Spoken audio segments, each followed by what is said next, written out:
Press the bell icon on the YouTube app and never miss another update. আসসালামু আলাইকুম। শিহরণ, শিশুর হাসি রাখিব নির্মল। কয়েক বছর আগে সুবিধা বঞ্চিত পথ শিশুদের অধিকার রক্ষা নিয়ে স্বপ্ন দেখেছিলাম আমরা। সেই সময় পুঁজি বলতে ছিল শুধুমাত্র ইচ্ছাশক্তি। তারপর কিছু আলোচনা, কিছু পরিকল্পনা, সমমনা বন্ধুদের মাঝে ছড়িয়ে দেয়া ও একত্রিত হওয়া। তারপর শিহরণ নামে এক স্বপ্ন পূরণের অধ্যায় লেখা হলো। শিশুরাই জাতির ভবিষ্যৎ। সুবিধা বঞ্চিত শিশুদের মৌলিক অধিকার রক্ষা করাই শিহরণের উদ্দেশ্য। পাশাপাশি দেশের প্রাকৃতিক দুর্যোগে মানুষের পাশে যেয়ে দাঁড়ানো শিহরণের উদ্দেশ্য। বর্তমানে দেশের ভয়াবহ বন্যা পরিস্থিতি মোকাবিলার স্বার্থে শিহরণ চেষ্টা করেছে নওগাঁ জেলার রানীনগর উপজেলার কিছু অসহায় মানুষদের মুখে হাসি ফোটাতে। শিহরণ মনে করে এটা সেই সকল অসহায় মানুষদের অধিকার।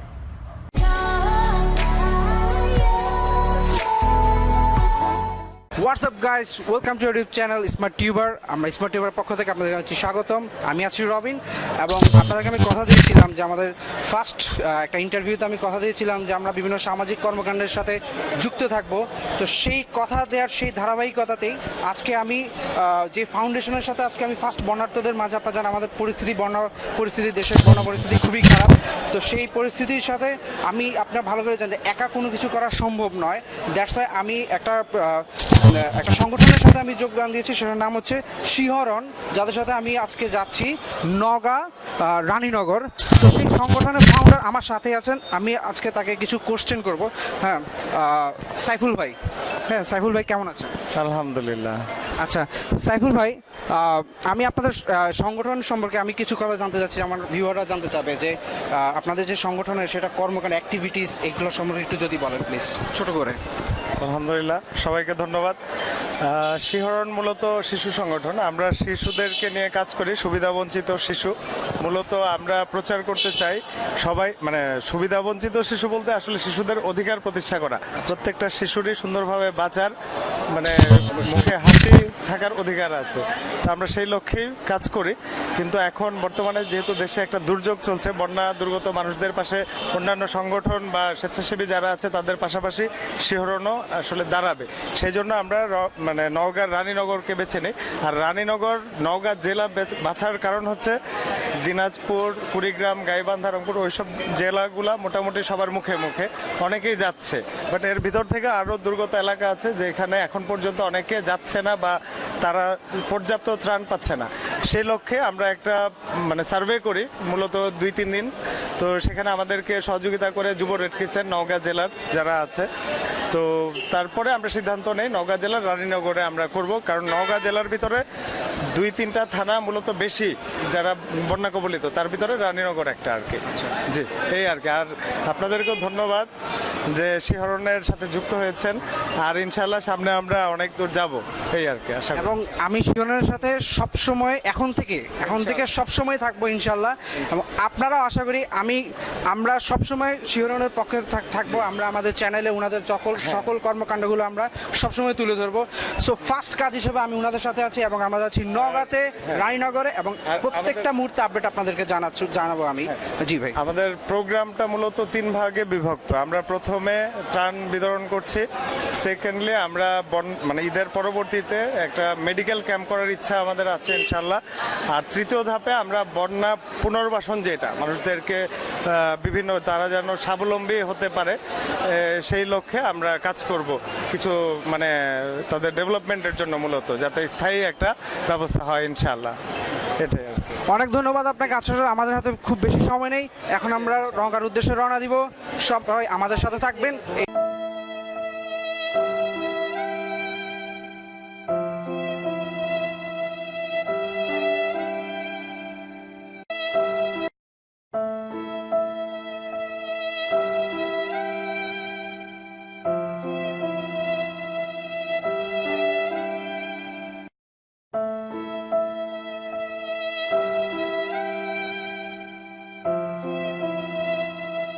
হ্যালো ভিউয়ার, আমরা অলরেডি চলে এসেছি রানীনগরে, নওগাঁ জেলার অন্তর্গত রানীনগরে, যেখানে বন্যা পীড়িত মানুষ প্রচণ্ড দুর্ভোগের মধ্যে আছেন।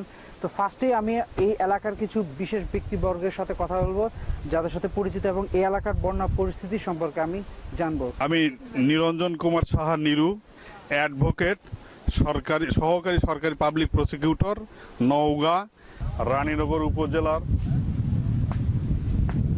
বাঁশবাড়িয়া পোয়াতাপাড়ায় শিহরণ শিশু হাসি রাখিব নির্মল থেকে বন্যার্ত দুর্গত মানুষদের মাঝে ত্রাণ বিতরণ কর্মসূচি আমরা শুরু করছি।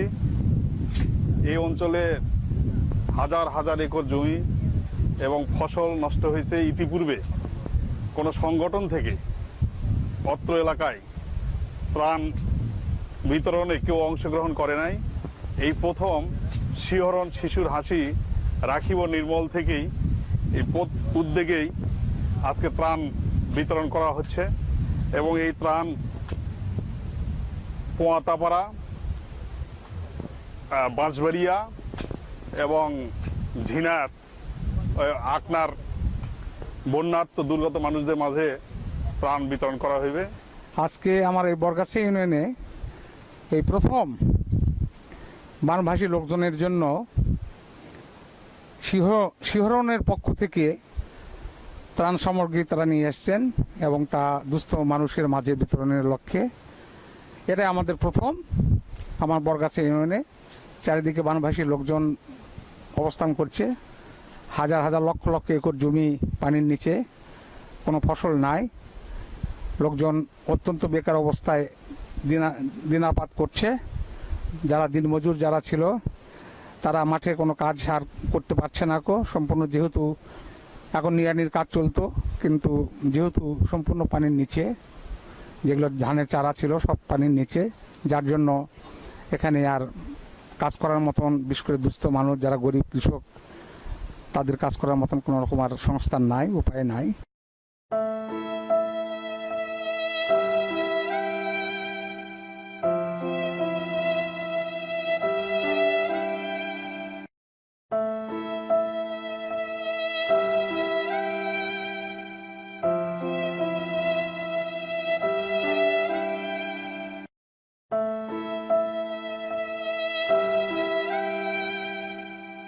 হ্যালো ভিউয়ার্স, আমার সাথে আছে একজন এই এলাকারই একজন বীর মুক্তিযোদ্ধা আমার সাথেই দাঁড়িয়ে আছেন এখন। তো আমরা এখন পুরো এই এলাকার বন্যা পরিস্থিতি সম্পর্কে ওনাকে কিছু কোশ্চেন করব। চাচা, কেমন আছেন আপনি? আলহামদুলিল্লাহ, আমরা তো প্রায় আজকে 10-12 দিন হলো আমাদের এলাকাটা প্লাবিত হয়েছে এবং চরম বন্যা। আমাদের গ্রাম পোয়াতাপাড়া। আমি এই থানার একজন রায়নগর থানার সাবেক মুক্তিযোদ্ধা কমান্ডার। আমাদের গ্রামের প্রায় অন্তত 50টা ঘর বাড়ি ডুবে গেছে এবং তারা আজকে নদীর পাড়ে উপস্থিত হয়েছে এবং আপনারাই প্রথম, এ পর্যন্ত আমাদের মাঝে কেউ ত্রাণ নিয়ে আসেনি, আপনারাই প্রথম আসলেন। হ্যালো ভিউয়ার, আমি এখন কথা বলবো এই এলাকার কিছু মানুষের সাথে, তাদের এই এলাকার বন্যা পরিস্থিতি বা তাদের কেমন ক্ষয়ক্ষতি হয়েছে এই পর্যন্ত, এই সব বিষয়গুলো নিয়ে। তো কেমন আছেন? ভালোই আছে, আল্লাহর রহমতে। আচ্ছা, তো আপনাদের তো এখানে প্রচুর ক্ষয়ক্ষতি হয়েছে, ফসলি জমির ক্ষয়ক্ষতি হয়েছে, আরো অনেক ক্ষয়ক্ষতি হয়েছে। তো সেই সম্পর্কে একটু যদি আপনি আমাদেরকে জানাতেন ভালো হতো। আমাদের এখানে মনে করেন রাতকে রাত মানুষ, আমরা খুব অসহায়ের ভিতর আছি। ঘর বাড়ি সব ডুবে গেছে। এই যে ক্ষেত খামার যেগুলা করছি সব পানিতে নিচে গেছে। আমরা এটি খুব অসহায়ের ভিতরে, রাস্তা দেখেন উঠে আছে, কেউ গরু ছাগল নিয়ে, ছেলে পেলে নিয়ে খুব অসহায়ের ভিতরে পড়ে আছি। কেউ আসেনি, আপনারাই মনে করেন প্রথম আসলেন। এই পর্যন্ত, এখন পর্যন্ত কেউ আসেনি, তাহলে আপনারা এখন পর্যন্ত কিভাবে আপনার প্রত্যেকটা দিন পার করছেন, কিভাবে এত কষ্টের মধ্যে? এই যে বড় অসহায়, খায়া না খায়া যাবজ্জীবন কাটাচ্ছি। মনে করেন যেটুক খাচ্ছি, একবেলা খাচ্ছি, 2 বেলা না খায়া থাকা লাগিচ্ছে। অনেক সমস্যার ভিতরে মনে করেন আমরা জীবন যাপন কাটানো লাগিচ্ছে। পড়ে গেছিল, একবার কারো ইয়া হয়নি। এবার এক মাজা পাইনি, ঘরের মধ্যে কোনো জিনিস লিবে বের করে পাওয়া যায়নি। খাবার মতন বুদ্ধি নেই। আমার বেটাকে ঘরের থেকে কিছু বাড়াইনি। আমার ঘরের সব কিছু ঘরতে আছে, খালি জান্ডা লিয়া বেড়াইয়া গেছি।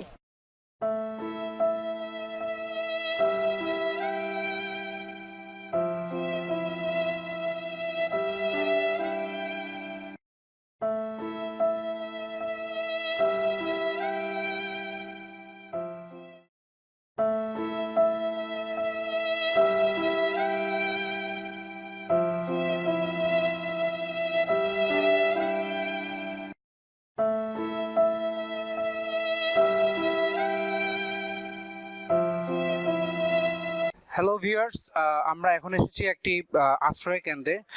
এখানেরই স্থানীয় আরেকটা আশ্রয় কেন্দ্র, আরেকটা স্থানে আমরা এখানে সবার মাঝে যে আমরা বলেছিলাম যে আমরা দুবেলা খাবারের ব্যবস্থা করব, তারই ফার্স্ট প্রজেক্ট হচ্ছে এইটা। তো এই আশ্রয় কেন্দ্রে যারা আশ্রিত হিসাবে আছেন তার মধ্যে এই মা এখন এখানে আমার সাথে আছেন। তো আমি ওনার সাথে কিছু কথা বলতে চাই প্রথমে আপনাদের জন্যই। তো কেমন আছেন চাচি? কি কম বাবা, ভালোই আছি বাবা, খুব ভালো নাই, ঘর দরজা পুড়ে গেছে বাবা, স্কুলে তাই আছি, ঠিক মতো মালপত্র পাই না। আচ্ছা, আমার কাছে একটা নিউজ আছে যে এই এলাকার মানুষজনের নাকি গরু, ছাগল এবং মানুষ একসাথে বসবাস করছে, এতটাই করুণ অবস্থা। তো চাচি, আপনার বন্যায় আপনি কি কি হারিয়েছেন এখন পর্যন্ত? ঘর দর ব্যাগ ভাসা গেছে বাবা, ওই নাইটির ঘর কোনা ইটার খারাপ হয়ে আছে, আমার ঘর ভাঙ্গা দিয়ে চলে গেছে। আর এই ইটা ওটা ভাইসা যায় না, আগে উপতলা তুলিছে বিশেষ ভাসে এই। হ্যাঁ, আর আমার ঘর পুরা গেছে।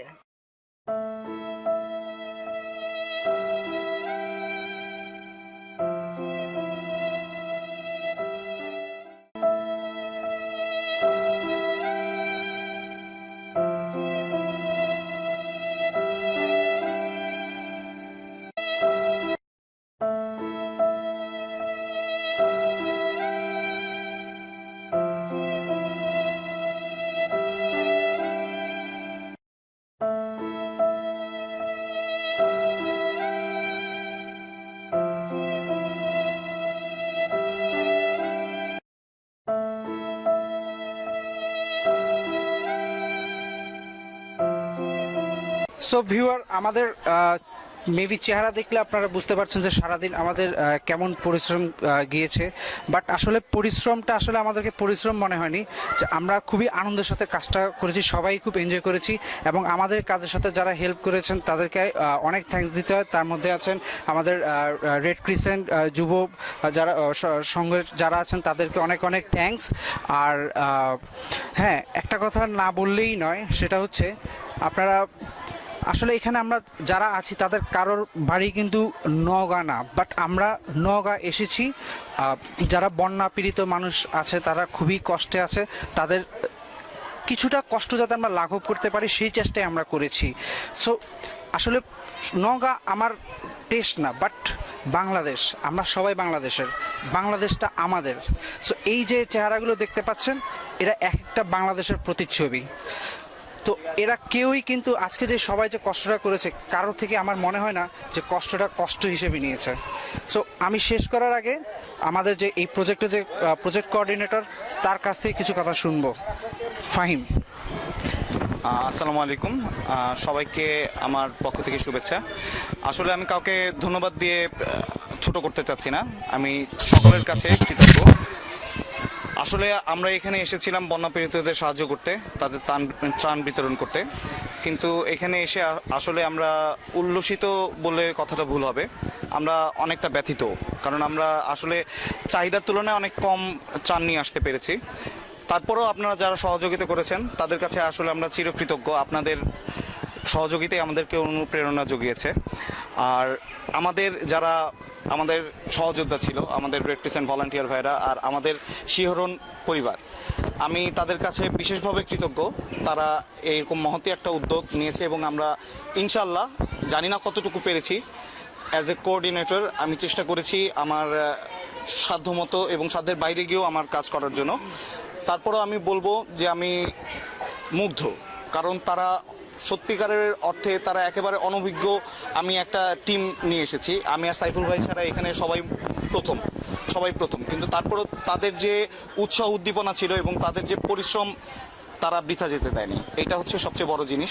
আমি বিশেষভাবে ধন্যবাদ জানাবো সাব্বির ভাইকে, হেলাল ভাইকে, মিজান ভাইকে, পিয়ালকে, ইমাদ ভাইকে, সালাম ভাইকে, রাশেদ ভাইকে এবং আপুদের সবাইকে, এবং আমাদের আঞ্চলিকভাবে যারা এখানে আমাদের লোকাল পিপল ছিল, যারা আমাদেরকে সাহায্য সহযোগিতা করে এই করছেন, আসলে তাদেরকে ধন্যবাদ দেওয়াটা আর কি আমাদের এটা উচিতই হবে না, কারণ তারা এতটা আমাদেরকে সহযোগিতা করেছে।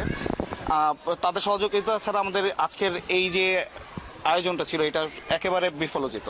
সো আমি আর কথা বাড়াবো না, আমার খুবই আমি আবেগ আপ্লুত হয়ে পড়ছি যে আমাদের এই প্রোগ্রামটা আসলে এইভাবে করে আমরা অল্প মানুষের জন্য নিয়ে আসতে পেরেছি। এইভাবে আমাদের না, প্রত্যেকটা জায়গায় বাংলাদেশে বন্যা পীড়িতদের জন্য যারাই সহযোগিতা করেছেন তাদের কাছে আমি কৃতজ্ঞ। সেটা আমাদের হোক, যাদের হোক, সাহায্য সহযোগিতা করেছেন, এটা হচ্ছে আপনাদের মহতি মন, আপনাদের বড় মনের পরিচয়। আর যারা করেনি, আশা করব তারা শীঘ্রই সাহায্য করবেন, তাদের পাশে এসে দাঁড়াবেন। মানুষ মানুষের জন্য। অনেক ধন্যবাদ ফাহিম, এবং ধন্যবাদ সবাইকে যারা আজকে আমাদের সাথে সারাদিন ছিলেন, অনেক কষ্ট করেছেন তারা।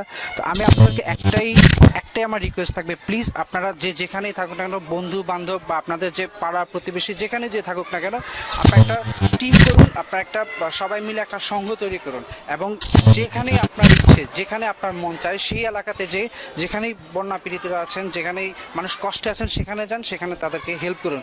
এটাই আপনাদের প্রতি আমার একমাত্র শুভকামনা থাকবে, একমাত্র আশা থাকবে। এটাই আমি আপনাদের থেকে আশা করি। আবার দেখা হবে কোনো একটা ভিডিওতে। Good bye for the time being.